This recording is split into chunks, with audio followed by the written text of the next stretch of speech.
Siyanibingelela nonke balaleli. Makube kini umusa nokuthula okuvela kuNkulunkulu Baba wethu naseNkosini uJesu Kristu owazinikela ngenxa yezono zethu ukuze asophule kulelizwe elimbi lamanje ngokwentando kaNkulunkulu uBaba wethu. Makube kuye udumo kuze kube phakade. Amen. Lolu hlelo enilalele yizwi leNkosi uJesu Kristu. Izwi leNkosi uJesu Kristu. Lapho sishumayela khona ivangeli, sifundise, siphinde sihlole imibhalo engcwele ngokwentando kaNkulunkulu kwindodana yakhe uJesu Kristu oyinkosi nomsindisi ezimpilweni zethu. Sizocela ukuthi bonke abantu abalalele njengamanje ukuthi nibe namaBhayibheli enu kuze sizofunda sonke kanye sibe nokuqonda imibhalo engcwele njengoba umoya engcwele esihola. Kulabo bazothi sebelalele bezwe izwi bathande ukubhabhadiswa egameni likaJesu Kristu. Nalabo abafuna ukushiya ubufakazi ngemsebenzi kaNkulunkulu emangalisayo ezimpilweni zethu. Nalabo abanemibuzo mayelana neBhayibheli ungenako ukuqonda ekufanele ube nako kuze uzomkhonza uNkulunkulu ngokomoya nangeqiniso. Sizoyishiya imininingwane njengamanje. I-email address izwi lenkosi.ujesukristu@gmail.com izwi lenkosi.ujesukristu@gmail.com. Kilandelise nge-cellphone number noma i-WhatsApp number 066 566 9245 066 566 9245. Bazalwane, igama lami nginguNkaniso Bright Zulu. Ngihamba nomfowethu uMhlengizondi. Sizocela ukuba sivule ngomkhuleko, simbonge uNkulunkulu Baba wethu ngezimpilo zethu, ngomusa asiphe wona ukuthi sisanakho ukuphila ezimpilweni zethu. Baba wethu osezulwini, mangcweliso igama lakho Nkosi uJesu. Umbuso wakho mawufike ezimpilweni zethu. Intando yakho mayenziwe emhlabeni njengasezulwini. Usiphe namhla isinkwa sethu semihla ngemihla. Izwi lakho ngoba umuntu ngeke aphile ngesinkwa senyama kuphela, kodwa ngamazwi onke aphuma emlonyeni kaNkulunkulu. Siyacela Moya Ngcwele usiphe silizwe izwi lakho, sihlale kuyimiso zakho. Siyacela usiphe namandla okunqoba umangaleli nesitha sabazalwane, omangalela abazalwane imini nobusuku, uSathane, size sinqobe nemicabango yethu nezinhliziyo zethu, singaholelwa ekufeni, ngokuba umbuso ungowakho namandla nobukhosi kuze kube phakade. Amen. Kulabo bazothi sebelalele, izintumayelo ziyatholakala ku-YouTube. Lapho uzokwazi ukuthi khona uhlale phansi neBhayibheli lakho, ubukele, uhlolisise imibhalo engcwele. Ku-YouTube ihandle ithi izwi lenkosi uJesu Kristu. Izwi lenkosi uJesu Kristu. Ungakhohlwa ukuthumela nezihlobo zakho ihandle kuze nabo bezokwazi ukuthola imfundiso ephilileyo. Ungakhohlwa ukusubscribe kuze imfundiso nezintumayelo uzohlezi uyithola sisasanda ukuyifaka ku-YouTube. Bazalwane, angihambi ngedwa. Ngihamba nomfowethu uMhlengizondi ozobe sihola ejula kabanzi umoya engcwele esihola ungibula imfihlakalo yezwi likaKristu Jesu oyinkosi nomsindisi ezimpilweni zethu. Bazalwane, yamkelani uMhlengizondi. Amen. Amen. Siyabingelela bazalwane egameni lenkosi uJesu Kristu, yena ongumsunguli nomhelelisi nomphethi webandla labangcwele. Sithi kazimulo nodumo onke kungokwakhe. Siloke sithule bona ubufakazi ukuthi uNkulunkulu munye, akanayo umphelezeli, akanambonisi, akanayo uNkulunkulu ahamba naye, uNkulunkulu oyedwa ozakhele konke ngamandla akhe. Ngakho ke siloke sithule bona ubufakazi bukamoya oyingcwele ukuthi uNkulunkulu unguye owakhile konke okukhona emhlabeni ngamandla akhe. Konke kufanele ukuthi kubheke kuyo.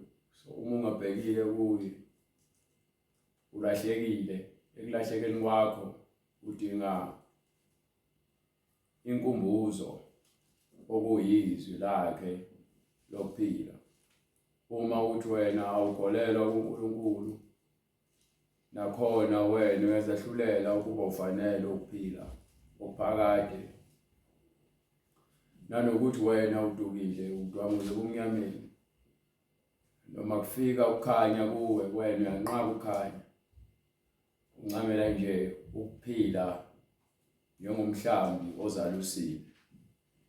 Kepha labo abalizwayo izwi balamukele ngokuthokoza. Ibona labo abaya kusindiswa babhaphathiswe egameni likaJesu Kristu ukuze bathethelelwe amacala abo abawabonayo ukuba bawenzile. Bathole intethelelo bese benikwa isiphiwo sikamoya oyingcwele. Isiphiwo sikamoya oyingcwele awusinikwa ngokuthandazelwa kuphela. Kumele uphenduke ezonweni zakho, bese uphendukile bese uyabhaphathiswa. Imesithi incwadi ukuze wamukeliswe isiphiwo sikamoya oyingcwele. Amen. Ngakho-ke umelwe ukuthi uzwe izwi eliphilileyo. Umelwe ukubhaphatiswa sowuphendukile. Umelwe ukuthi uhlale emfundisweni ephilileyo ukuze wamukeliswe isiphiwo sikamoya oyingcwele. Ivangeli elishunyelwayo elokuphenduka. Ivangeli elokuvuselela njengokuba ithi incwadi yesibili kaTimothy sahluko sesithathu kusukela kuverse 16. Ithi Yonke imibhalo iphefumulelwe nguNkulunkulu. Ilungele ukufundisa, imibhalo ekaNkulunkulu ilungele ukufundisa nokusola, nokuthi uma kukhona ungahambi kahle umuntu asolwe, nokuqondisa, ukuze lowo oqondiswayo ungasahambi kahle noma labo bebehamba indlela yabo bengazi bezihambela ngezimfundiso nangokucathula kezwe. Uma sebezwa lelizwi eliphilileyo bese bayaqondiswa nokuyala ekulungeni, ukuthi wena ke mase uthole ilizwi sowulazi.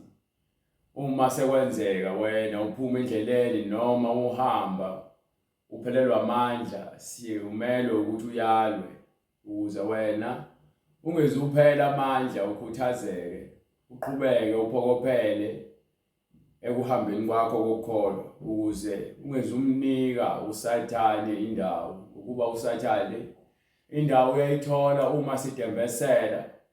Usathane indawo uyayithola uma sikhathala endleleni bese sinikela ukuphila kwethu ezandleni zakhe usathane mesathathe afuna ukusilawula ngendlela engafanele. Lapho khona sisuke sesiphuma ekukholweni singazelele. Uma usathane ufika njengesela njengokubo isho incwadi yaJohane sahluko se10 kusukela kuverse 9. Ngifuna nje ungiphe yona ukuze sikhombise ukuthi usathane uma efika akafiki nje eze kahle, uyafika ezoqeda ngawe nangokukholwa kwakho. Suke ezokwenza sure ukuthi akashiyi lutho. Incwadi ngokukaJohane isahluko se10 iverse le9. Mina ngiyisango. Uma umuntu engena ngami uyakusindiswa. Angene aphume. Ngithe mina ngifuna awungiphu verse 8. Bonke abafike phambi kwami bangamasela nabaphangi.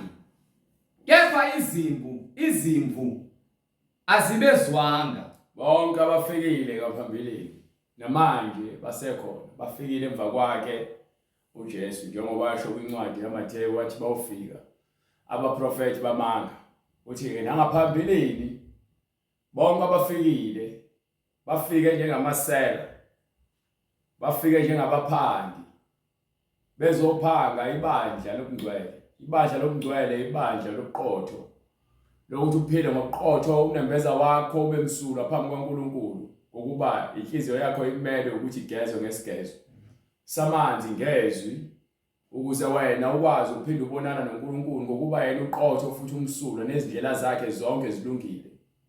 Ngakho ke uma sizwa izwi lakhe sifanele ukuzithoba kulona ngokuba lona lisibuyisela endleleni efanele, ngokuba uSathane uma ufika ukuzobhubhisa bonke abafundisi abakhona manje u60% noma ngathi u70% wabo amasela. Bonke bangenzuzo yabo bavula amabandla for ukuthi bafide izisi zabo bangamavila. Abafuni ukukhuluma iqiniso, abafuni ukumela umngcwele, bafuna ukwenza lokhu okuzoba ushortcut ukuze bafide izisi zabo. Kakadeke umoya ingcwele uyasitshela ukuthi ngisho bona abasekrethe babembulana bodwa ukuthi bakhona abanye babo abangamavila abayizilo nje ezimbi ezivilaphayo. Ngakho ke ithi asobayala sibayalisise ukuze babuyele esifundisweni esiphilileyo. Uma lifika isela lifika lize ngesoka, wonke amasela aphathe iBhayibheli eza ngesoka kwena. Bakhuluma indaba ezimnandi ezigitaza izindlebe zakho ngokuba yini nawe izindlebe zakho ziyabatshwa. Ingakho incwadi ithi ngezikhathi ezizayo abantu bazophuma ekukholweni balandela abafundisi bamanga baziqoqele abafundisi abazobatshela izinto abafuna ukuzizwa. Abantu vele banenkani, abantu abafuna ukuzwa iqiniso, ingakho befuna ukuya kulamabandla azobatshela ukuthi hayi wena uqhubeka uhlabela amadlozi. Thina somnika izwasho la ekhaya. Awudingi ukubhabhadiswa ngamanzi la ekhaya, uphakamisa izandla kuphela. Awudingi ukushiya iwigi yakho la, udinga ungayigqoka nje iwigi yakho. Ungalishiya ibhuluku lakho lomuntu wesifazane ungeza nalo. Ungabiki ubutabane bakho wena umuntu wesilisa, ungaqhubeka ube isitabane. uNkulunkulu ukuthanda khona unjalo. Abantu ke bafuna lelo vangeli. Kepha ke njoba sithi izwi likaNkulunkulu liyaqondisa uma ithi incwadi yaTimothy ke yonke imibhalo iphefumulelwe umoya oyingcwele ilungele ukufundisa, yona iyafundisa. Uma uNkulunkulu ethi nje akahlangane nezinto ezingalungile simele ukusho lokho ngokuba kusho uNkulunkulu. Uma ngisaba kusho lokho ukuthi angiqualify ukuma la ngizothi kunina ke ngeshumayela yini ngishumayelayo mekuthi ngiyasaba ukunitshela ngesono. Yini umsebenzi wami uma ngizoma la ngizontshela izinto engifuna ukuzizwa ngiloke ngisine kubala. Ngingafuni ukukhuluma iqiniso ngenxa ukuthi ngisaba ukuthi nina nizongizonda ngeke nisanikela. Yini ebalulekile umnikelo wakho noma ukulandela umyalelo kaNkulunkulu. Ngokuba ungalaleli nokuba ihlongandlebe kufana nokuthakatha. Kufana nokufa. Usho uNkulunkulu ngiyakuyenzani umnikelo yenu kubeni inhliziyo zenu zibolile zonakele nikhonza ukudaliweyo kunomdali. Niyazifela ngokudaliweyo kunalowo odale konke. Ngokuba lo odale konke uqondile nezindlela zakhe zilungile. Uthi ngena ngesanga elincane wena ufuna ukungena ngesanga elincane. Ngokuba umhlaba ukuphathele bonke ukukhazikhazi ufuna ukukhazikhazi. Isizwe siyafa ngokuba isiqalekiso sihleli phezulu koyihlo. Siwela ezinganeni. Ukungezwa kuyavakashela isizukulwane esilandelayo. Mesathi ngiyakuba nomusa kulabo abangifunayo, abayinkulungwane, abangithandayo, abahamba ngemiyalelo yami. Imiyalelo yakhe ayifunayo ukuthi khanjwe ngayo ngoba uma ingagcinwa yona sifana neSodoma neGomora. Siza kubhubha, sibekelwe intukuthelo uma singaphenduki. Uma usikhohlisa ukuthi wena uNkulunkulu ukuthanda khona unjalo, qhubeka uhlale phela esonweni sakho. Kepha ungathi uyakholwa ngokuphikisana neBhayibheli. Uma ungavumelani nento ebhalwe phansi, wena uyindodakazi noma uyindodana kaSathane. Bonke abangafuni ukwamukela ivangeli bangamadodana amadodakazi kaSathane. Uma wayenzi into ebhalwe phansi eBhayibhelini ekumele siyenze thina abantu abakholwayo, wena uyindodakazi noma uyindodana kaSathane. Kusho ukuthi isiqalekiso nentukuthelo kaNkulunkulu ihlezi phezu kwakho. Angeke uzisusele wena, udinga uJesu. Nonke nina abantu enihlele ezonweni ukuze uphume esonweni sakho udinga uJesu. Akhona oyedwa ozothi uzoziphumela athi mina ngizozihambela indlela yami. Zimbili izindlela, eyekuphileni neyekufeni. Umuntu ozophuma nje uzimele eqikelele wena uyiground noma uyinkundla kaSathane. uSathane udlalela kuwena. So kumele ukhethe ukuba ushembe ngeke aze akufake ezulwini. Roman Catholic Church, uPope ngeke aze akufake ezulwini. uMary ngeke aze akufake ezulwini. Imfundiso leyo kaSathane ukuthi anokholwa anothandazana uMary. Akaze kusho njalo eBhayibhelini.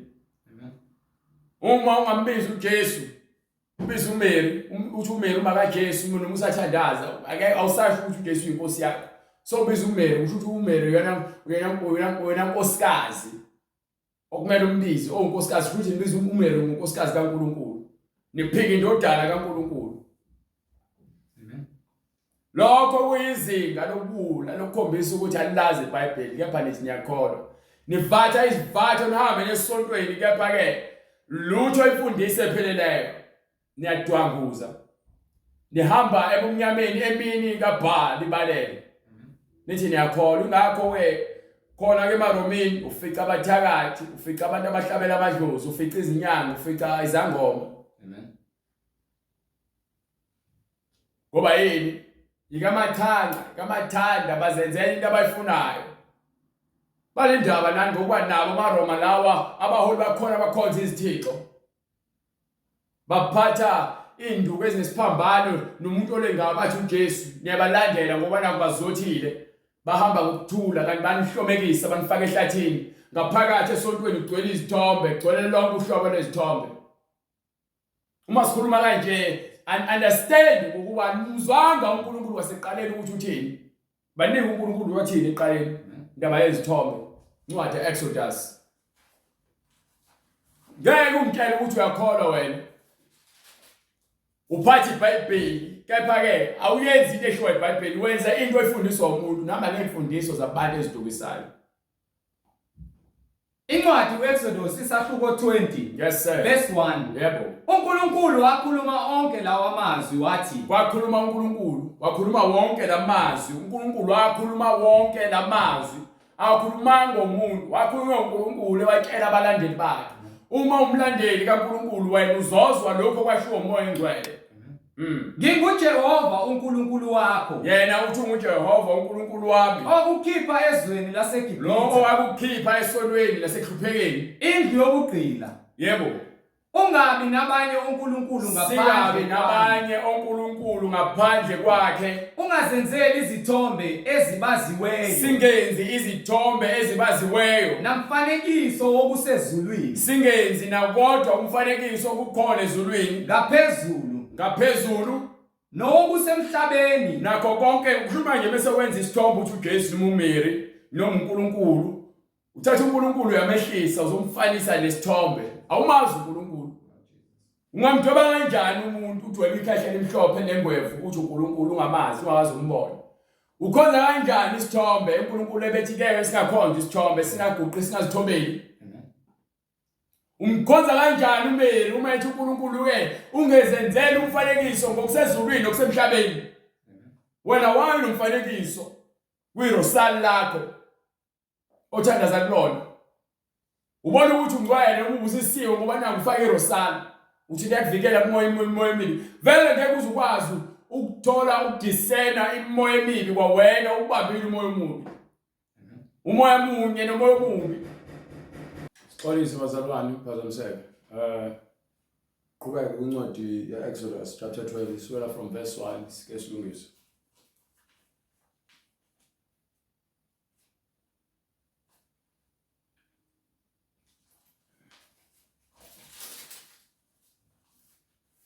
Incwadi uExodus isahluko 20 verse 1. uNkulunkulu wakhuluma onke lamazwi. Wathi, "NginguJehova uNkulunkulu wakho, owakukhipha ezweni laseGibhithe, indlu yobugqila. Ungabi nabanye onkulunkulu ngaphandle kwami. Ungazenzeli izithombe ezibaziweyo namfanekiso wokusezulwini ngaphezulu, nokusemhlabeni phansi, nosemanzini phansi komhlaba. Ungazikhothameli, ungazikhonzi, ngokuba mina Jehova uNkulunkulu wakho nginguNkulunkulu onomhawu. Ngihambela ububi bawoyise kubantwana kuso isizukulwane sesithathu nesesine sabangizondayo." Amen. Ngakho-ke uma wena unesithixo noma unesithombe odongeni usibiza ngoNkulunkulu wakho noma ngoJesu wakho noma ngoMary wakho, lokho kuyizinga eliphakeme lokudelela uNkulunkulu. Uthi uyakholwa, ukholelwa ezithombeni. uNkulunkulu uthi singaguqi phambi kwazo, singazithobeli, singazikhothameli. Uma-ke wena uthi uyakholwa esontweni lakho kunezithombe, noma ngabe kuthiwa sesiphambano esinomuntu olengane nje uJesu, akuyena uJesu lowo, lo nto nje uyubula lo nto leyo. Khombisa wona ukuthi awukakwazi ukuthi ukuthini ukukholwa noma ulazi iBhayibheli. Baningi abantu bayakholwa kepha bahamba ngokungaqondi. Ingakho incwadi yaThimothi isahluko sesibili verse 16 ikutshela ukuthi iBhayibheli lembhali iphefumulelwe uNkulunkulu eyani. Ilungele ukufundisa. Ilungele uma ungayazi imibhalo ngeke uzoyazi indlela yokukholwa uNkulunkulu. Ongephinde incwadi yaJohane isahluko 4 verse 24. Batshela ukuthi uNkulunkulu yini. Wakhuluma indodana kaNkulunkulu. Beka awusobala ukuthi uyini uNkulunkulu. So uma ungamazi uNkulunkulu wena uzohamba ukuthi ke uNkulunkulu uhamba uthandaza ukuthi Jesu, uhamba ukuthi Maria kuzona zonke izithixo nezithombe ezidaliwe. Ngalokho uzoyisihogweni ngokwabhalwe phansi kwabonke abakhonza izithombe bayaphakathi esihogweni. Incwadi ngokukaJohane isahluko sesine ivesi lama-24. uNkulunkulu ungumoya. uNkulunkulu yini? Ungumoya. Akubhaliwe mhlawumbe eSamuel lapho ukuthi uNkulunkulu uyisithombe. uNkulunkulu ungumoya. Akubhaliwe mhlawumbe ukuthi uNkulunkulu ubumba. uNkulunkulu ungumoya. Kubhaliwe mhlawumbe lapho ukuthi uNkulunkulu uyinsimbi. uNkulunkulu ungumoya. Akubhaliwe Samuel lapho ukuthi uNkulunkulu ushembe. uNkulunkulu ungumoya. Abakhuleka kuye, labo abakhuleka kuye bafanele ukukhuleka ngomoya nangeqiniso. Uma ngiguqa ngikhuluma nomuntu engamboni, kepha khona ngoba uthi konke kukhona esikubonayo kukhona ngamandla akhe. Usho njalo kwincwadi yaJohane, usho njalo kwincwadi yamaRoma ukuthi konke okwavela kuvelanga ngaphandle kwakhe, ukuthi ngaphandle kwakhe ngabasikho thina. Ukuthi weza emhlabeni weza ngenkazimulo ukuthi akhe indodana angene kuyona ngokuba sasingeke sikwazi ukumbuka ngamehlo ethu. Ngabe sifile sonke ukuba uNkulunkulu wavela ngenkazimulo yakhe yongabonakala. Ingakho ke athi akekho oseke wangibona waphila. Akekho osewabona uNkulunkulu ngaphandle kwaJesu. Ngakho ke uma uNkulunkulu engumoya ethi singaguqi ezithombeni, singazikhothameli izinto ezibaziweyo noma ngabe kusezulwini okusemhlabeni noma ngaphansi, awunalo ilungelo lokuthi wena ukukhonza ukuthandaza kuMary ukuze umthandazo wakho udluliselwe kuNkulunkulu. Oh Virgin Mary, oh Nkosi wena moya oyingcwele. UVirgin Mary akahlangani nomoya oyingcwele. uNkulunkulu akahlangani noVirgin Mary. Wamdala wasekena waphinde wakha futhi indodana. Akazazi ukuthi umfazi wakhe. Akazazi ukuthi besikhuleka sikhuleke kuyena. Lokho kuyimfundiso yabantu ngendlela ongaqondi, namadimoni bese bangenile abantu abenzisa zonke izigameko lezi eziphazamisa ukuqonda nokukholwa kwabantu. Ingakho abantu bezithola sebekhonza ukudaliweyo kunokudala. Ubheke lo ncwadi le iyona incwadi yaJohane, incwadi yamaRoma futhi isahluko sokuqala, incwadi yaJohane isahluko sokuqala le khona ethi akukho okuvela ngisho uverse 3 noma uverse 4. Incwadi ivangeli ngokuka Johani isahluko sokuqala verse 3. Yes sir. Konke kwavela ngaye. Konke awuqala ukuthi eqaleni khona bezoza ukuthi ubani esikhuluma ngaye. Ekuqaleni wayekhona ulizwi. Ekuqaleni kusho ukuthi ekuqaleni wayesekhona, methi wayekhona, usevele ukhona ulizwi. Ulizwi wayekuNkulunkulu. Ulizwi ukubani? WayekuNkulunkulu. Ulizwi wayekuNkulunkulu. Ulizwi wayenguNkulunkulu. Ulizwi wayenguNkulunkulu. Yena lo wayekhona ekuqaleni. Khuluma ngezwi. Yena lo wayekhona ekuqaleni kuNkulunkulu. Ngaphambi kokuba kuvele inyama kukhona izwi. Kukhona umoya oyingcwele. Lo moya oyingcwele uwodwa. Ingakho ithi ke eqaleni wayekhona ulizwi. Ulizwi wayekuyena uNkulunkulu, ukuthi uNkulunkulu kuyena uqobo lwakhe. Ulizwi yena unguNkulunkulu. Yena lo wayekhona eqaleni, ngaphandle kwakhe konke kwavela ngaye. konke okukhona emhlabeni, noma ngabe isithombo sikhonzayo, noma ngabe imoto oyidrivayo, noma ngabe imali onayo, noma ngabe yini oyenzayo, konke kwavela ngaye. Ngaphandle kwakhe akuvelanga lutho kukho konke okuvelileyo. Ngaphandle kwakhe akuvelanga lutho kukho konke okukhona okudaliweyo. Ukuphila kwakukuye. Ukuphila kwakungukukhanya kwabantu. Ukuphila kungukukhanya kwethu. Ukuphila thina sikukhanya kwezwe. Kepha uma ungasekho ekuhambeni kobungcwele, wena usubumnyama. Ingakho ithina emva kwalokho kukhanya ebumnyameni. Kukhanya kuphi? Ebumnyameni. Bese kwenzakalani? Kepha ubumnyama. Bese ubumnyama abukwamukelanga. Bese uma ufele esonweni njengoba uyisoni, uma ufika ukukhanya wena ungafuni ukwamukela imfundiso, wena ubumnyama. Ubumnyama. Thina esesibamukelile ukukhanya, ithi incwadi ke singisibani sezwe, singusawoti wezwe. Ingakho ke sikholwa ngoqonda ukuba uNkulunkulu ungumoya. Uma ngithandaza uthi ugesa ngithi Baba wethu osezulwini, malingcweliswe igama lakho. uNkulunkulu ungaphezulu kwakho konke. Ngisho izulu alikwazi ukumcontainer umhlaba uyisenabelo sezinyawo zakhe, izulu isihlalo sakhe sobukhosi. Yini ongayakhela uNkulunkulu? Lezi thombo zakhayo ziyini uNkulunkulu? Ngokuba ziwukufa. Khombisa wona ukuthi ke abafundisi benu abaniholayo abanibizisa oTrinity, banibizisa oTrinity ngenxa ukuthi nanani naqonda, banichazela lento yabo imfeketho, banichazela lokubhubha kwabo. Niqonde futhi nikuthathe nami ngigolozo ukuthi hayi ikhona iTrinity. uNkulunkulu iziqe entathu, kuphi khona? Kenzeka umoya ube leziqe entathu? No. Kenzeka yini umoya? Ngoba ubona umoya uneziqe umoya noma umoya uwodwa. So lo uNkulunkulu wakho wayena oneziqe entathu, othi uNkulunkulu uBaba, uNkulunkulu iNdodana, uNkulunkulu uMoya Oyingcwele, yinde ikubhlonde eBhayibhelini. Sifuna ukuyibona eBhayibhelini. Then ke mase siyavumelana ukuthi hayi ikhona. Ngenxa ukuthi wathi uJesu hambani ezizweni zonke nenze abafundi abakholayo nibabhaphathise egameni likaYise, egameni leNdodana, egameni likaMoya Oyingcwele. Akashongo ukuthi egameni sho ukuthi igama likaYise negama leNdodana negama likaMoya Oyingcwele into eyodwa, njengoba ethi incwadi kwakhona ulizwi. Eqaleni ulizwi wayenguNkulunkulu. Ulizwi wayenguNkulunkulu. Yena lo wayekhona eqaleni. Konke kwavela ngaye. Uma ethi ke wonke amandla uJesu anikiwe emhlabeni nasezulwini. Uma ethi incwadi wanikwa igama elingaphezulu kwawo wonke amagama, lelo gama lelo ilona legama esilifunayo.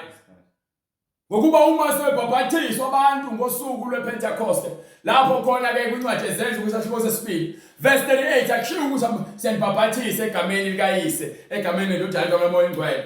Akubhaliwe kanjalo eBhayibhelini. Yini ekwenza kube nzima ukubona ukuthi wamukele izwi njengoba linje, wamukele imbhalo kaNkulunkulu uyenze njengokuba uNkulunkulu eyambulile? Ingokuba uholwa inkanuko. Lithatha imfundiso zabantu, iBhayibheli niyanqana ukulifunda. Isizathu ukuthi abaningi bemamavika noma sebelifunda iBhayibheli abambulelwa ngokuba yini bahlele enyameni. abamvumeli umoya engcwele ukuba ke abambulele izinto zikamoya ukuze bezofundisa noma bafundise umoya engcwele ngokuqonda. Umoya engcwele uthi ke uthi uJesu ngiyakumthumela umuntu uduze ngoba uyena uyakuniholela eqinisweni. Amen. Uma ufundiswanga umoya engcwele wena uyaba nemfundiso engcwele. Uyaphikisana neBhayibheli wena. Uma wadunywa ngomoya engcwele, uma wazange uzowambulela umoya engcwele. Kepha bonke abazwile ngomoya engcwele babona bambulelwa kukho bonke abanembuzo ngakho umoya engcwele bambulela bonke bathi amen. Amen. Ngokuba lezi zinto ezikamoya lokhu kushiwo nguamen. Bonke abakholwayo bathi amen. Bonke abaqondayo bathi amen. Kepha abafileyo ngokamoya bonke bagoloza. Yini balandela imfundiso zabantu ufuna umfundisi wakhe abe right. Ubambelele kulento esho umfundisi wakhe. iBhayibheli akasalizwe. Nikhuleka kweningakwaziyo. Niyakhuleka kulokho engakwaziyo. Thina sikhuleka kwesikwaziyo. Sifuna umoya engcwele thina. Ngokuba insindiso ivela kubaJuda. Ngokuba lemfundo insindiso le ivela kubaJuda. Kodwa isikhathi siyeza sesikhona namanje. Isikhathi siyeza endisona manje. Lapho abakhulekayo abaqinisileyo. Lapho abakhuleka ngokuqinisileyo nangokuqonda. Bayakukhuleka kuBaba. Bayobesebenza kumoya wengcwele. Ngomoya nangeqiniso. Ngomoya wengcwele. Umoya engcwele umoya weqiniso. Mesuza kuyena usuku sonoqonda ngokomoya nangokweqiniso. Ngokuba ubaba ufuna banjalo. Abakhuleka kuye. Abakhuleka kanjalo. uNkulunkulu ungumoya. uNkulunkulu yini? Ungumoya. uNkulunkulu ngumoya. Abakhuleka kuye. uNkulunkulu akayenwa kaShembe. uNkulunkulu ungumoya. uNkulunkulu akenwa ama-Roman Catholic Church. uNkulunkulu ungumoya. uNkulunkulu akenwa amaJuda. uNkulunkulu ungumoya. Uthi uNkulunkulu ngumoya. Abakhuleka kuye. Uma lithi iBhayibheli insindiso ivela kubaJuda kusho ukuthi insindiso yaqala yanikwa lo izwi lobungcwele lanikwa bona. Kepha akuyena uNkulunkulu wabo kuphela. Waye ukuba bezothi unamanga angiphi incwadi yezenzo sahluko 2 verse 17.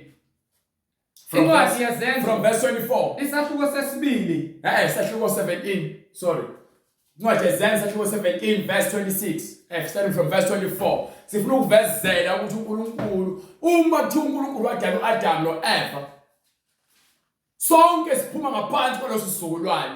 Ukuthi wakhetha uAbraham ukuthi sivumelwane naye akusendi thina sibe ngabantu bangaphandle besingabantu bezizwe ngokuba yini besingenalo izwi lakhe besiziphilela ngomathanda. Kepha uma usulezwi lakhe sowungaphansi kwakhe sowuyindodana yakhe. Incwadi izenzo isahluko 17 verse 24. Yes sir. uNkulunkulu owenza umhlaba nakho konke okukuwo. uNkulunkulu wenzeni? uNkulunkulu owenza umhlaba nakho konke okukuwo. uNkulunkulu wenze umhlaba nakho konke uphakathi emhlabeni. Yena uyinkosi yezulu nomhlaba. Uyinkosi yani? Yezulu nomhlaba. No akubhaliwe ukuthi inkosi yamaJuda lapha. Yena uyinkosi yezulu nomhlaba. Akubhaliwe ukuthi inkosi yamaMuslim. Yena uyinkosi yezulu nomhlaba. Akubhaliwe ukuthi inkosi kaShembe phela. Yena uyinkosi yezulu nomhlaba. Nina abalandeli bakaShembe ngokuba yini aninalo ulwazi nazi ukuthi ke uShembe umprofeti uShembe uIsaiah yena wanikwa isiphiwo sokuthi ke ahola amazulu ngokuba nosenza ngakhona babehola amazulu babekhonza noNkulunkulu wakaShembe. Ayikho lonto le. Linge izwi awukwazi ukuthatha imfundiso kaNkulunkulu ayinika uMoses uzoyibhaqa nemfundiso yakho yamadimoni. Uthi ke uNkulunkulu wathi ke kumaZulu uzothumela umprofeti uIsaiah lo wakaShembe. Awukwazi ukwenza lokho. Izwi laNkulunkulu linye. Konke kukhuluma amaJuda yilokho athi ahamba ukufundisa izizwe zonke. So wenza uqhama noNkulunkulu wena lelithi kaUshembe akafile. uNkulunkulu wakumele avuke njengoJesu phela bengafile. Kwamele avuke njengoJesu. Mengavuka njengoJesu nina nikhonza amadimoni nina. Ungazikhothameli. Nina nikhonza amadimoni nina nikhothamela izithombe nina. Ungazikhonzi ngokuba mina Jehova uNkulunkulu wakho nginguNkulunkulu onomhawu. Lalela ngisho ngayinkumbi ngqoka uniform emhlophe emfaniso lomhlophe negethi ke iMnazaretha nesenzongena ezulwini. Nesihobho liphakathi nina uma ukuthi alifuni kwamela uJesu. uJesu kuphela ozonifaka ezulwini. lento le enithathayo lithi ushebe nenza amafoto lithi uyindlela leqiniso ngoba kubhala uJesu uthi uyindlela leqiniso nina niyaphambukisa nina yonke into ngihambela ububi bawoyini nelazi iqiniso nina abantu bakaShebe liseBhayibhelini ngiyaxoxa ngoba nishumela ngale iBhayibheli ngoba ukuthi uzathi uloluzana uncwadi kaIsaya lapha kwela Bright sahluko 50 ngithi sahluko 6 incwadi kaIsaya sahluko 6 ethi bayabona kepha amehlo abavalekile ngifuna incwadi kaIsaya sahluko 6 incwadi kuIsaya awuqale from verse 7 isahluko 6 verse 7 yes sir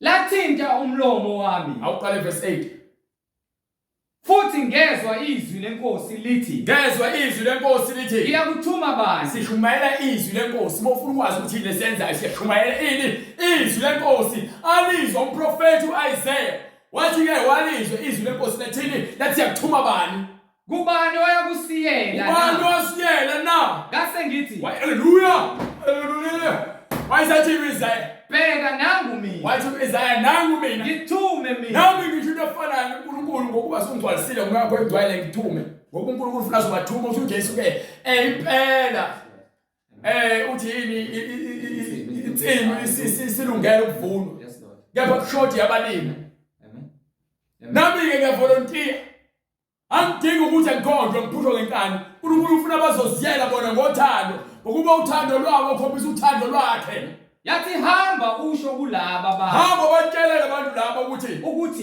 yizwani kepha ningaqondi kepha yini ningaqondi ingakho makashabe phathi iBhayibheli bayivula kepha ke bayezwa kepha banjani ningaqondi yini ningaqondi ngokuba yini sebenifakile imfundiso yamadimoni labantu bakashabe bonani uthi uNkulunkulu niyabona bonani kepha ningazi bayabona siyabatshela izinto kepha bashaya kaje ababoni bashaya kaje abamazi uJesu lalela ushebe ngeke aze wahlula legcineni angeke ungene kaShebe ubona ezulu ngibona kugcine isabatha walandela uShebe washaya izibhubhu yonke lonto leyo umdlalo lo masigcozi nenzeke ngoba naku niyenza anazi imvaba vele abantu abashebe bangethemba lokuthi hayi uNkulunkulu wabantu abamnyama akho uNkulunkulu wabantu abamnyama iBhayibheli uNkulunkulu wadala izizwe zonke ngagazi linye uNkulunkulu ubusa emhlabeni nasezulwini uthi niyezwa kepha nina nibona yizwani kepha ningaqondi niyezwa iva ngebani anamaBhayibheli abantu abasonto kuma-Roman Catholic Church bafana abantu abasonto kwaShebe abantu abasonto kuma-Baptist Church bafana abantu abafana abasonto eLuthela abantu abasonto eLuthela bafana abantu ababiza amaPentecostal abantu amaPentecostal bafana neZayoni bonke bajonguze bomnyameni baphatha amaBhayibheli balandela imfundiso zamadimoni bonani kepha ningazi bayabona ibhaliwe kepha still kwambuleleka kukho ukumesaba uNkulunkulu akukho ngoba yihlela amasontweni ambaphathi isonto bantshela ukuthi qhubekani ihlale ezonweni zenu yenza inhliziyo yalabo abantu ukuba ikhuluphale inhliziyo zenu zigcwele amafutha inyezwa zigcwele amafutha ngoba bantshela ejabulisa inhliziyo zenu niyajabula niyagiya niyasingaza insini nishaya igubhu bathi imfundiso ephilileyo dololo abantu bangena baphume ekufebeni bangena baphume ekuphingeni bangena baphume ematshwaleni baphenduka izigqila zotshwala abantu baphila ngamanga bayantshontsha bayafeba babathakathi bangena emasontweni bayinyanga nezangoma khona esontweni vele amasonto kasathane ngeke siniphikise kepha likaNkulunkulu isonto sideliver imimoya sikhipha imimoya yamadimoni ngegama likaJesu Kristu nezindlebe zabo zibe buthuntu indlebe zabo zithuntu ingakho bengeke bavumelane nevangeli iBhayibheli ibhale konke oyikho wena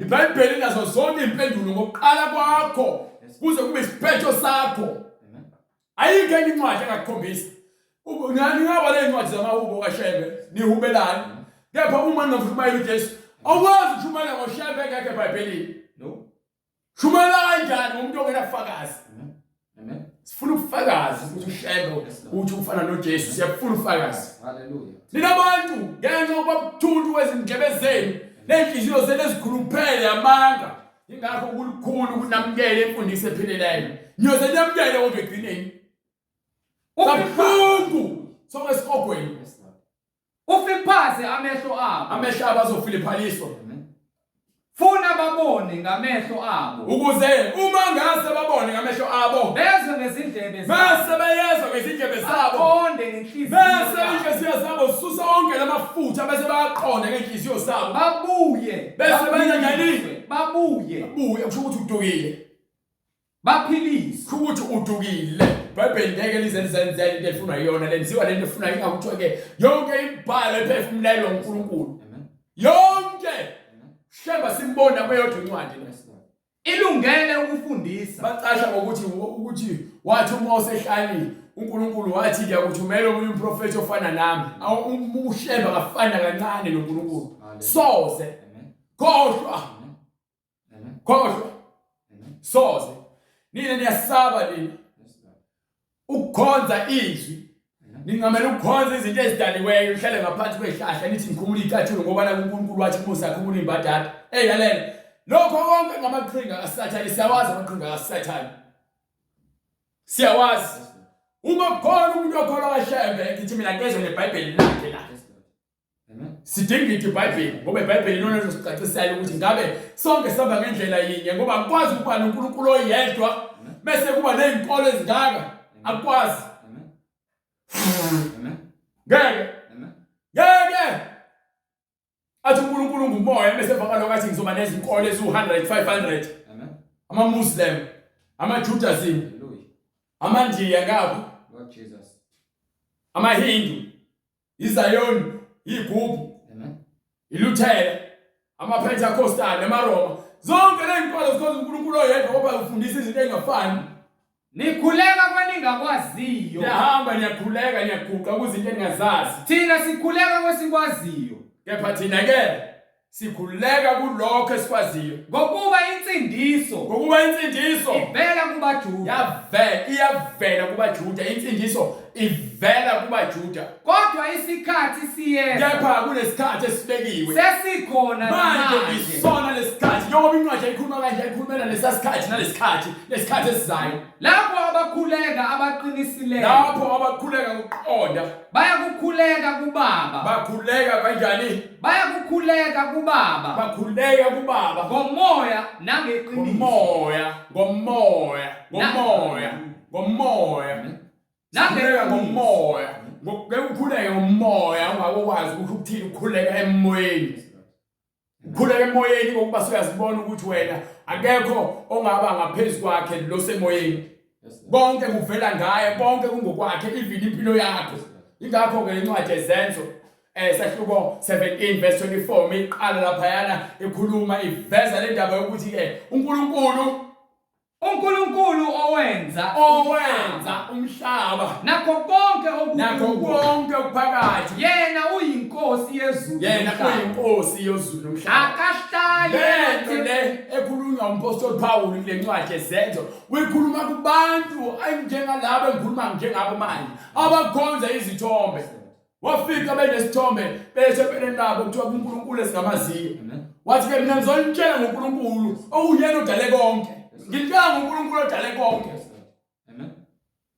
uShembe wafa sangavuka uJesu wavuka usezulwini uShembe akekho ezulwini asimazi nomsehayidise usaqula icala lokuthi ufike kwanikhohlisa emhlabeni usaqula icala ukuthi nibambelele emfundisweni zakhe ezilahlekisayo abaningi bagcwele isikhoko njengoba sikhuluma nje kwenqondo bephola kuShembe bathi uShembe wendlela eqiniso angeke ngifele umuntu ngiyofela uJesu mawukuthi ngiyafa ngifele uJesu ongcono akahlale emathempelini enziwe ngezandla uNkulunkulu odale izulu nomhlaba lakho konke okuphakathi akahlale emathempelini enziwe njani ngezandla uSolomon uthi batha indlu athi ke uNkulunkulu ngiyayakha lendlu kodwa akhona indlu engakugcina wena ukukhulu bakho mkhulu kakhulu siyenzela lendlu ukuthi igama lakho libe phakathi athi uNkulunkulu manje niqhubeke nokugcina imiyalelo yami nokugcina umthetho wami ngiyakuba nani kepha uma niflathela nami ngiyakuflathela ngiyakundedela ingakho ke indlu yaseJerusalem ihambe ihliswe ngenxa ukuthi sebephumile emthethweni nasemnyalweni kaNkulunkulu bahamba landela izithombe bakhonza izithombe behlisa ingane zabo emlilweni bezeqisa umlilo behlabela ingane zabo behlabela amadimoni uNkulunkulu wayivala ngoba seBabylon ebanikile isikhathi seminyaka u70 ukuthi uzobabuyisa ngesikhathi ngendlela afuna ngoba webeka isikhathi ukuthi kuyeza umsindisi. Amen. Amen. Ngeke uNkulunkulu afika khulume ukuthi abantu abayikukhonza izithombe bese abantu bathe emasontweni abo bazoba nezithombe lezithixi bathi uJesu bathi uNkulunkulu bathi uMoya Oyingcwele. Ayikho lonto le. Ingakho siveza ukuba yikho eBhayibhelini. Ithi iBhayibheli uNkulunkulu odala izulu nomhlaba nakho konke okuphakathi akahlale emathempelini enziwe ngesandla. So wena ubani wena ozothi ke manje uNkulunkulu unomushebe uNkulunkulu wakho futhi akakhonzwa ngezandla zabantu. uNkulunkulu akakhonzwa ngezandla uthe ufuna abantu abamkhona ngokwemoya nangokweqiniso hayi ngezandla futhi akakhonzwa ngezandla zabantu. Akakhonzwa ngezandla so lezi zinto lezi enzakhaya lezithombe lezi yeqiniso postayo nezithombe ezigcwele izindlu zenu alihlangana uNkulunkulu lonto leyo uSatanism ngokungathi kudinga utho. akadingeni utho wena udinga uNkulunkulu ngaphezulu kwakho konke ngokuba uvela kuyena. Amen. Yena obapha bonke. Uyena osipha sonke. Yena obapha bonke ukuphila. Usipha sonke ukuphila nokuphefumula. Nokuphefumula. Nakho konke. Usipha konke ukuphila nokuphefumula nakho konke konke sikuthatha kuMoya Oyingcwele. Wazenza izizwe wenzani bright uNkulunkulu wazenza izizwe zonke ngagazi linye. Wenza izizwe zonke ngagazi linye. Gazi linye ungathi ubona mina ngimnyama kunaye wena mhlawumbe umphofu noma ubona umlungu noma ubona India noma ubona iChina ewuntela ukuthi ke bahlukile. No, akekho special. Kodwa incwadi uNkulunkulu ke akakhethi buso bamuntu.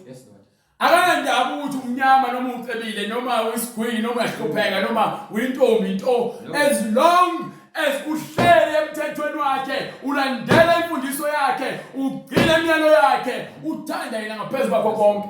Amen. Ngokuba sonke sigazi linye uma sesahlulelwa akubheka ukuthi wena igazi lakho njani lonke igazi lefana. Wazenza izizwe zonke ngagazi linye. Wenza zonke akekho uNkulunkulu wabantu abamnyama leli lithi ushebe uNkulunkulu wabantu abamnyama niyahlanya emakhaya khombisa onjani philile niyahlanya emakhaya. Mohlanya ekhaya kusho ukuthi ke khona ama screws angaqinisiwe udinga uMoya Oyingcwele ukuze aqinise lo ma screws lowo. Uma uhlanya usungaphilile ubona izinto ezingekho Lord Jesus Nkosi uJesu bona izinto ezingekho akho uNkulunkulu akashembe akho uNkulunkulu wamazulu akho omkhulu wakhokho benu ekumele bakhonzwe. Abantu abangasekho bafile akusho ukuthi asithandaze kubona akusho ukuthi asikhuleke kubona uma ukhuleka kumuntu usukumbiza umbeka ngaphezulu kwakho. So uma uzothatha uNkulunkulu umbeke ngaphansi kwakho uthathe umuntu wangayena ongasekho umbeke ngaphezulu kwaNkulunkulu uyisa uyadelela.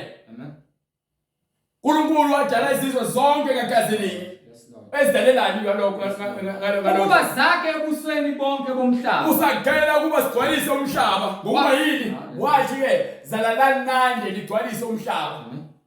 Sinikiwe uMoya Oyingcwele wamisa izikhathi wayisebeka izikhathi ezimunyiweyo izikhathi zonke zibekele zanqunywa ukuba nemikhawulo yokuhlala kwazo nemikhawulo njengoba sihleli njengobone nje kukhona izizwe zamaChina zamaZulu ezamaXhosa amaNigerian amaZimbabwe uNkulunkulu obekile wahlukanisa ukuze sifune uNkulunkulu ukuze simfune uMoya Oyingcwele. Asikho isizwe esingamazi uNkulunkulu asikho isizwe esingamazi uNkulunkulu zimbali izizwe esingamazi uJesu kepha egcineni lithi ivangeli ke le ivangeli fanele ishunyelwe umhlaba wonke bonke abalizwe. Amen. Ukuze kube ubufakazi thula ubufakazi ukuthi bonke bezwe ngoJesu bangafuni ukumamukela. Ingakho ke sekuthiwa ke ehlukanisana abangafunanga ukumamukela uJesu abeze ngapha kwesokhohlo abamamukela uJesu abeze ngapha kwesokudla.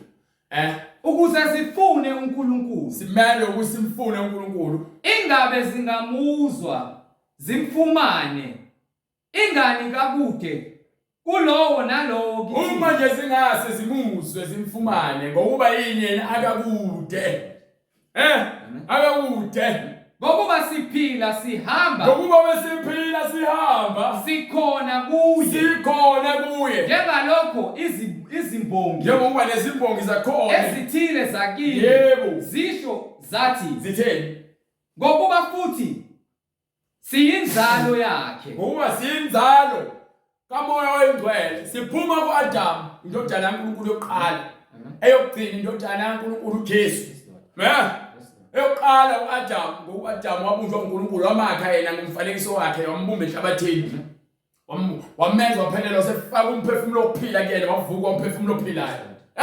Ngokuba futhi siyinzalo yakhe. Kwase kuza uJesu ngokuAdam sonile.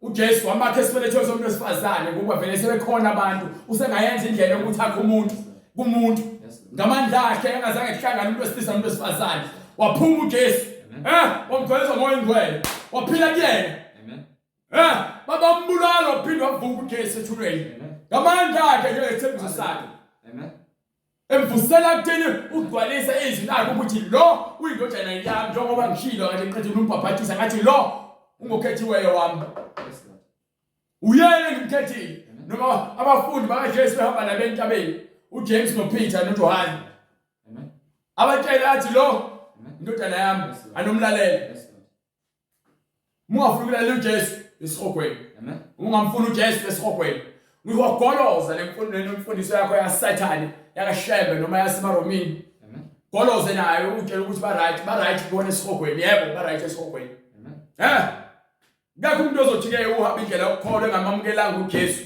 esabiza abanye uNkulunkulu noma ebiza abanye abantu amanye amagama ngoNkulunkulu bakhe awunakubiza omunye umuntu ubiza abantu abawu2 emakhuleka uNkulunkulu noma Jesu ubiza abantu abawu2 amagama awu2 ungazi abantu abawu2 amagama awu2 mokhuleka noma ke ubiza egama elithi inkosi ubiza amagama awu2 uthi inkosi uJesu noma inkosi uNkulunkulu wami futhi mawusho njalo ukhuluma umuntu oyedwa ngoba ke uthi uJesu mina noNkulunkulu semunye ngifuna leJohane 14 from verse 9 sibakhombise ukuthi noma sikale from verse 7 sibakhombise ukuthi lo osebona uJesu noma wabona uJesu wabona uNkulunkulu ngoba uNkulunkulu kuJesu uthi osebona uNkulunkulu ubone mina noma ubone mina ubone uNkulunkulu noma ngabe yipi yefana ngiphe incwadi ngokukaJohane isahluko 14 verse 9 yes sir uJesu wathi kuye starting from verse 8 uFilipi wathi kuye starting from verse 7 uma beningazi uma bomazi uJesu uma bomazi uJesu wena beniya kumazi noBaba ozomazi uNkulunkulu ngeke ukuthi awumazi uJesu awumfuni uJesu ayithi wena awumfuni awumazi uNkulunkulu wena awumfuni uJesu awufuni ubiza uJesu ngokhuleka awumazi uNkulunkulu wena uthi uJesu mina ngiyindlela leqiniso lokuphila akekho ozoza kuBaba ngaphandle kwami wena uzoya kanjani uNkulunkulu ungazange umazi uJesu indodana sikela ngayo sikela ngendodana haleluya uzoya kanjani haleluya amen uzongena kanjani ezulwini ungamazi uJesu akekho unoyedwa uzongena ezulwini ngamazi uJesu mina ngiyindlela neqiniso lokuphila mina ngiyindlela leqiniso lokuphila akakho oza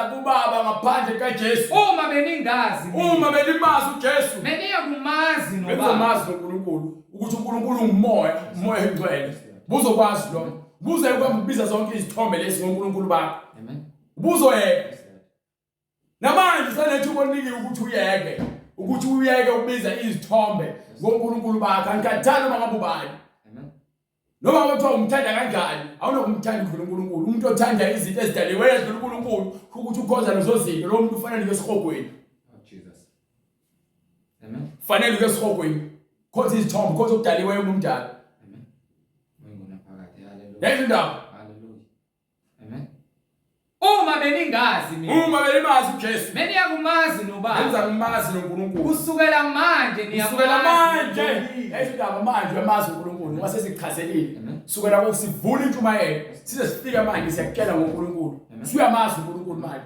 kuthi ungumoya umoya engcwele abakhuleka kuye bakhuleka ngokweqiniso nangokomoya uFilipi wathi kuye Nkosi sikhombise uyihlo kusanele manje nake omunye wabafundi bakhe ufuna ukukholwa naye ubani lo uNkulunkulu sifuna ukumbona uJesu wathi kuye manje uJesu unika impendulo ukuze aqale amdlalele ukuze understand ukuthi ngeke uzumbona uphila but mina nginkazimulo yakhe uthi uyinkazimulo yakhe lalela njengoba ngisho kanje uzokubamba incwadi kaJohane ehluko sokuqala from verse 14 noma uqale from verse 9 lapho khona ichaza ukuthi uNkulunkulu weze emhlabeni ulizwi waba inyama qala from verse 9 right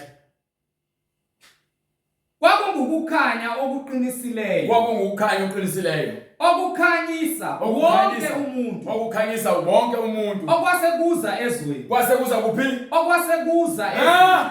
Ufuna lephi izwi wena? Okwasekuza ezweni. Kazimulo kaNkulunkulu yeza ezweni. Wayekhona ezweni. Wayekhona ezweni. Izwe lavela ngaye. Izwe ladalwa nguye. Kepha izwe alimazanga. Kepha izwe angijambuza uPhilip. Amen.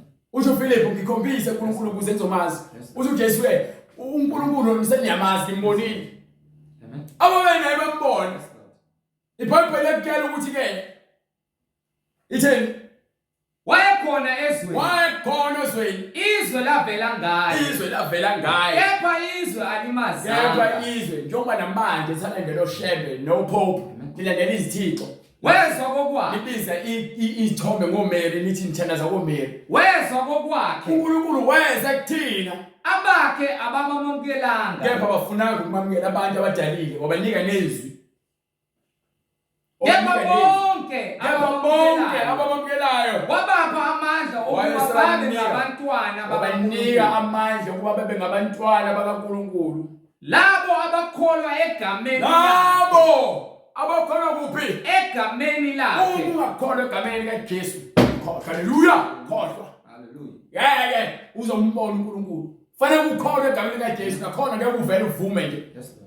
Fanele uqale kube unoqonda, funeke kuvule uqonda. Njengoba incwadi yayizathi kuqala uma ngase baphenduke, fanele uphenduke. Uzivume zonke izono zakho. uJesu uzokhulula abantu ezonweni. Kuphela into ekumele bayenze ukuthi bavume izono zabo. Uma ungazivumi izono zakho, ngeke uze kuNkulunkulu. Ngoba uJesu uthi ngindlela neqiniso, imini umkhululi. Amen. Uyena umkhululi osikhulula ezonweni. Zivume izono zakho bese uza kuJesu. uJesu uza kukunika ukuphila. Ngeke uSheba kunika ukuphila. No. Abangazalwanga ngagazi nantando yenyama. Bonke thina singazalwanga ngagazi nentando yenyama sesizelwe vele sesiphelele. Nantando yendoda. Kepha manje asazalwa ngokamuntu ngokomuntu. Kodwa bazalwa nguNkulunkulu. Kepha manje sesizalwa ngokuba yini? uNkulunkulu yini? Umoya. Umoya engcwele. Sesizalwa ngokamoya engcwele. Sesamukela umoya weqiniso. Ulizwi waba inyama. Ulizwi wethoba khona eqaleni. wayenguNkulunkulu. Waba inyama. Wayesaze enyameni. Wakha phakathi kwethu. Wayesakha phakathi kwethu. Sabona inkazimulo yakhe. Sabona nini? Inkazimulo yakhe. Sabona ini bright? Inkazimulo yakhe. Sabona inkazimulo. Babona oPhilip bayibona inkazimulo. Inkazimulo njengoyozelwe yedwa. Uyise. Egcwele umusa. Vuma izono zakho uthola umusa. Wamukela iqiniso lokuthi uJesu inkosi nomsindisi. Phindela ngale incwadi yakhe Psalm 14 sisibavezela ukuthi ke njengoba ethi lapha ku verse 9 ukuqala from verse 6. uJesu wathi kuye, mina ngiyindlela neqiniso. Yamukela uJesu uqala. Ukuze uhambe ekholweni nasegcweleni, yamukela indlela neqiniso nokuphila. Mina ngindlela neqiniso nokuphila. Yes sir. Akakho oza kubaba ngaphandle kwami. Ozoza kuNkulunkulu ngaphandle kwaJesu. Uma beningazi nina. Beniyakumazi noBaba. Uma beningazi mina, beniza kumazi noBaba. Kusukela manje. Niyamazi. Ngakho incwadi yaJohane sayibona inkazimulo yakhe. Weza kokwakhe ulizwi wabasenyameni. Yes Lord. Sayibona inkazimulo yakhe njengoyozele yena yedwa kuyise. Amen. Eze ngomusa nangeqiniso. Hallelujah. UShambe akhona yodwa incwadi efakaza ngayo. uMoses ukhuluma ngalo Jesu lo. Yes Lord. Mekhuluma ngomunye umprofeti oyakulandela. Amen. Niyeke kwami nilandela zonke imfundiso zamadimoni. Ibandla lakaShembe lonke lesihogweni uma bekuthi abaphenduka angidlali ngalokho. Anginahluleli ngentshela ngoba imbhali yafakaza ukuthi umuntu ongabiza uJesu akayi ezulwini. Sikhuluma ngezulu, la sikhuluma ngezinto zokungena esabatheni nokugibela entabeni. Nihambe nenze yonke lemikhuba enenzayo. Ningalandeli iBhayibheli. Nithi ngicela iTestament elidala kepha nentonke incwadi la kwiBhayibheli nifundisane ngazo. Ngile incwadi ezojabulisa inhliziyo zenu. Wakhuluma kanjani uNkulunkulu ungamazi? Khuluma kanjani ngoNkulunkulu ungamazi? Ngibe. Hallelujah. Incwadi kwabaseGalatiya isahluko sesine verse 9, verse 8. Kepha ngaleso sikhathi ningamazi uNkulunkulu, naniyizigqila phansi kwalabo abangesibo onkulunkulu ngemvelo. Kepha manje njengalokhu seniyamazi uNkulunkulu, yebo, phezu kwalokho niyaziwa nguNkulunkulu. Abamaziyo uNkulunkulu laba bonke uJesu, abakholwa egameni lakhe. Abangamazi uNkulunkulu laba abasakholwa uNkulunkulu bezidalwa, laba abadaliweyo. Amen. Bonke laba babizwa uNkulunkulu oshembe nomeli. Bathandaza ezithombeni bathi uJesu, bathandaza ezithombeni bathi uNkulunkulu neTrinity noMoya Oyingcwele. Ayikho lonto eBhayibhelini. Asifuna ukuyamkela ngokuba yikho eBhayibhelini. Uma wenza into engekho eBhayibhelini ngokuba wona uhamba ngokuduka. Naniyizigqila phansi kwalabo abangesibo onkulunkulu ngemvelo. Sinabo abafowethu abathi baphuma khona kaShembe. Sinabo abafowethu abanye baphuma kulamabandla ekuthiwa yelikamoya. Sinabo siyabazi beza kuthina uzositshela ukuthi hayi lento abayishoyo ayikho eBhayibhelini. Yini ngokuba ke siyakutshela sithi babuze abafundisi bethu ukuthi lento ekhuluma yini eBhayibhelini. Uma ingekho waye umlandela pho. Landela umuntu nomlandela iBhayibheli. Phina ngale ncwadi yoHane sibhala. Sibavezela ukuthi uJesu uNkulunkulu njengoba sithaza nje.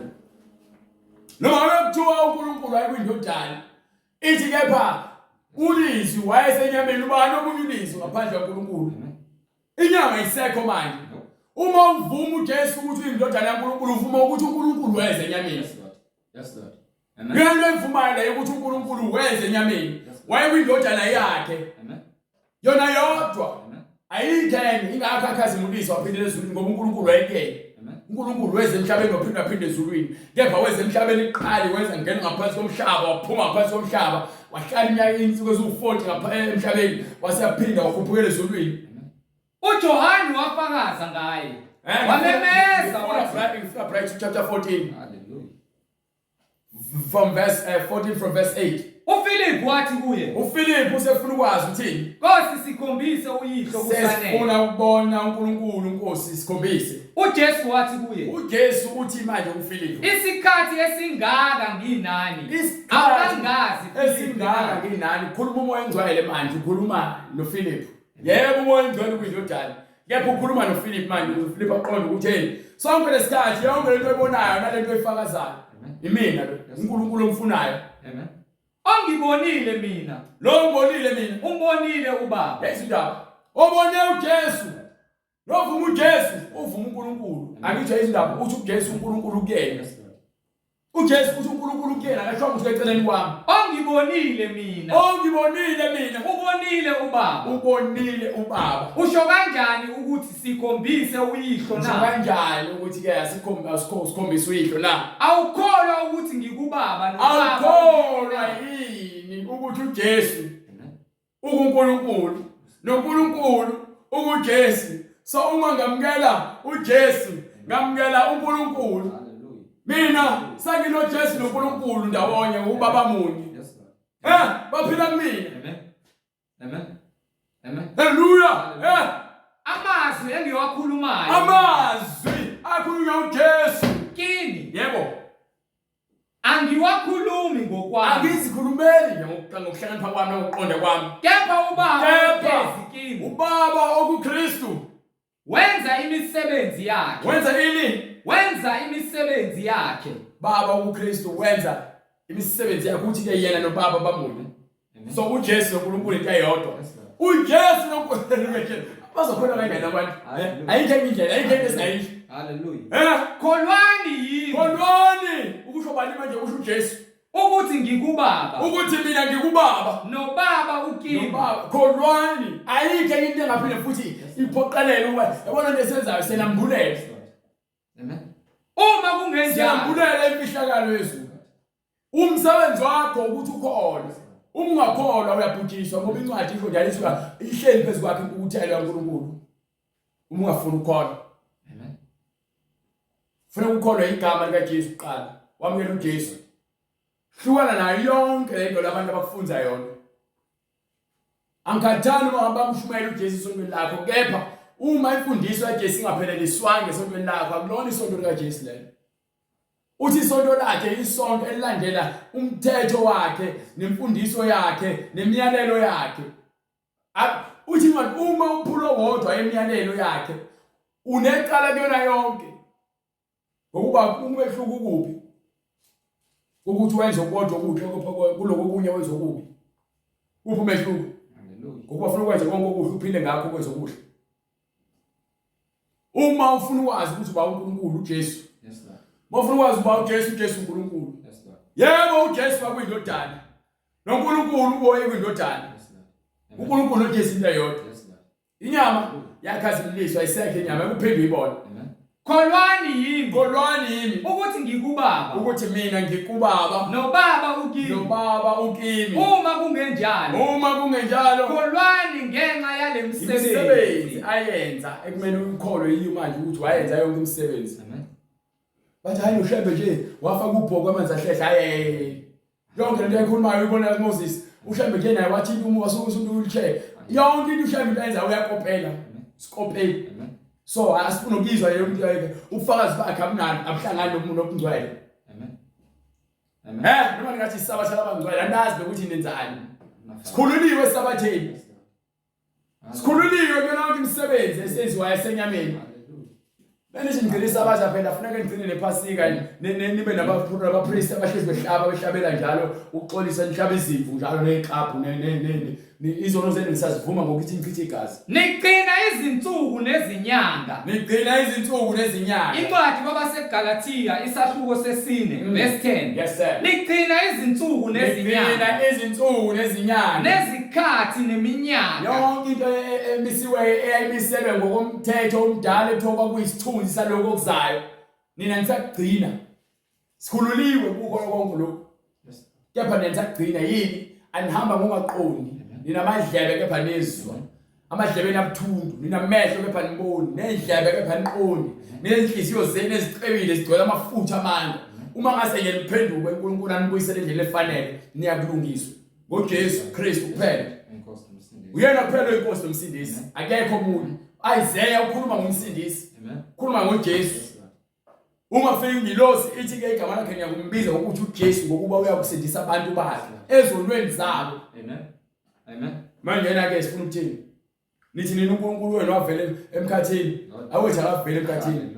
owethu wasezulwini so anibhekisise kahle imibhalo nihlolisise ngoba nithi nokuphila okuphakade kuyona iyona efakaza ngoJesu haleluya angeke nize kuyena ngokuba inhliziyo zenu zikhulu amen Jwale usathana inhliziyo zenu zibani ukusathana amademoni ngiphi incwadi yezenzo sibatshele kumele bayenze izenzo sahluko 2 verse 37 noma starting from verse 36 sibakhombisa ukuthi yena lo Jesu omphikayo uNkulunkulu wamenza konke amenza konke incwadi izenzo isahluko sesibili uJesu uNkulunkulu umongazi ngeke ngakho indlu yonke yakwaIsrayeli manje ke indlu yonke yakwaIsrayeli mayazi impela ukuthi uNkulunkulu umenzile inkosi noKristu wenziwe ini inkosi noKristu wenziwe inkosi bonke abaprofeti abafika ngaphambi kwakhe abenziwanga inkosi wayena yedwa wenziwe inkosi